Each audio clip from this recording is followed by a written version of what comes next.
back again with another tech video. Today I'm going to be showing you how to download and install VirtualBox, Oracle VirtualBox on Windows 10.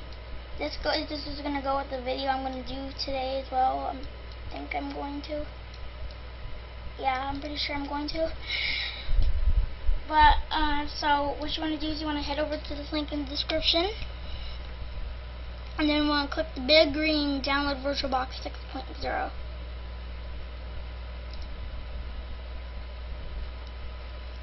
And then you want to click Windows hosts.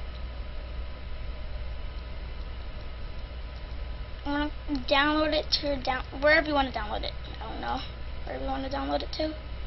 Just gonna download it. It's about 162 megabytes. I'm on a wired connection, so it's gonna take a little bit, and it has slow internet.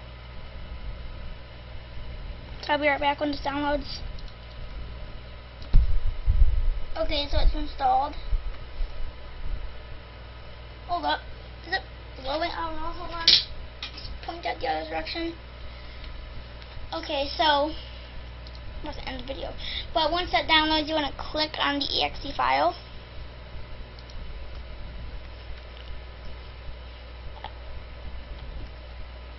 Just gotta wait.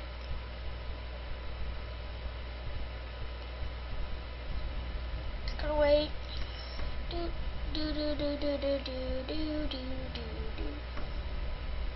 And it's gonna say, and then this should pop up as the Windows installer. So you're preparing to install. You just want to click next. Next. Click next. Yes.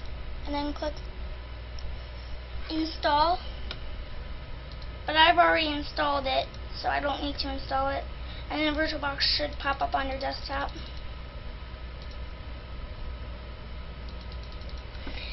It should be on your desktop. Mine is right here in my case, right here, Oracle VM VirtualBox, and it opens and everything, it works. So yeah, until next time. Well, hope you guys enjoyed today's tech tutorial. If you did, make sure to leave a like, comment, and subscribe to my channel. So yeah, peace.